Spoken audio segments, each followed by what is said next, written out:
यार शुक्र है तू आ गया है, नहीं तो सारी चीजें ऊपर ले जाना मुश्किल हो जाना था। ऐसी भी कोई बात नहीं है, तू भी तो मेरे काम आता है।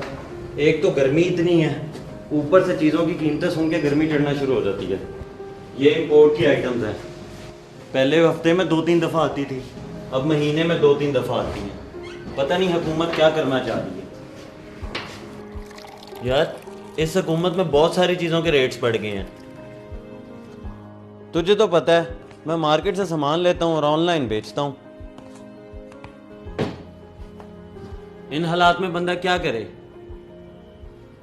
क्या कर रहा है? तेरे इमरान खान की हुकूमत है, तेरे कहने पे पीटीआई को वोट दिया, चंगी तब्दीली है भाई। सारी चीजें महंगी हो जाएंगी तो इंसान क्या खरीदेगा, क्या बेचेगा? फिर चल मैं तुझे एक कहानी सुनाता हूँ, सुन ले, तुझे अच्छी लगेगी। एक बहुत अमीर आदमी था, उसके कोई 20 दुकानें, 3-4 घर, कोई 4-5 गाड़ियां और 5 बच्चे थे। एक दिन ऐसा हुआ, उस आदमी का एक्सीडेंट हुआ और वो मर गया। बच्चे क्योंकि छोटे थे, कारोबार संभाल नहीं सकते थे, तो मोहल्ले के लोगों ने सोचा कि किसी एक शख्स को उनकी कफालत पे लगा दिया जाए। उन्होंने मोहल्ले में से एक शख्स को उनकी कफालत की जिम्मेदारी दे दी। कुछ दिन गुजरे तो उस शख्स ने सोचा कि ना इन बच्चों की जायदाद से कुछ पैसे कमाए जाएं। उसने क्या किया, उन बच्चों की जायदाद में से 2 दुकानें किसी ताजिर को गिरवी रखवाकर तो बहुत सारा कर्जा ले लिया। अब उसने उस कर्जे में से कुछ पैसे तो बच्चों को दे दिए, बाकी पैसे उसने सारे अपनी जेब में डाल दिए। बच्चे खुश हो गए, उनकी ज़रूरतें भी पूरी हो गई, बाकी पैसों की वो अय्याशी करने लग गए। इसी तरह उस शख्स ने उन बच्चों की सारी जायदाद थोड़ी थोड़ी करके मुख्तलिफ ताजरों को दी और बहुत सारा कर्जा ले लिया और उनका कोई मुकम्मल ज़राए आमदन भी नहीं बनाया। कुछ अरसे के बाद उन बच्चों का चचा बाहर से आया तो उसने उन बच्चों को उनके हवाले किया और खुद वहाँ से निकल गया, सारा पैसा ले गया। जब चचा ने सारा निज़ाम संभाला तो पता चला कि सारी जायदाद तो गिरवी रख दी गई है, तो ज़रिया माश कोई था नहीं।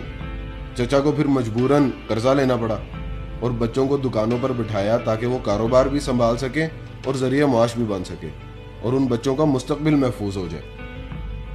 अब खुद सोचो कि जब बच्चों के वो फजूल अखराजात बंद हो गए, उनको वो जिस तरह से पैसे आ रहे थे वो भी ना मिले, तो उन बच्चों ने अपने चचा को क्या कहा होगा? तो बच्चे तो कहेंगे तेरा बेड़ा गर्क हो, तेरा खाना खराब हो, तूने तो हमसे सब कुछ छीन लिया। वो तो उसे गालियां देंगे। यही इमरान खान के साथ हो रहा है।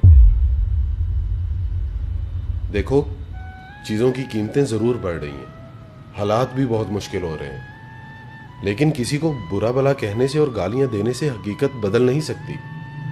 और हकीकत यही है कि ये हालात पिछली हुकूमतों की वजह से ही पैदा हुए हैं। ये हुकूमत इस मुल्क के लिए वो फैसले कर रही है जो मुश्किल ही नहीं बल्कि बहुत नागुज़ीर हो चुके हैं। याद रखना, ये मुल्क हमारा घर है और अपने घर को बचाने के लिए और संभालने के लिए अपनों को ही कुर्बानियां देनी पड़ती हैं, इकट्ठे होकर चलना पड़ता है। और अगर हम सब साथ मिलकर चलेंगे तो इंशाअल्लाह ज़रूर बदलेगा पाकिस्तान।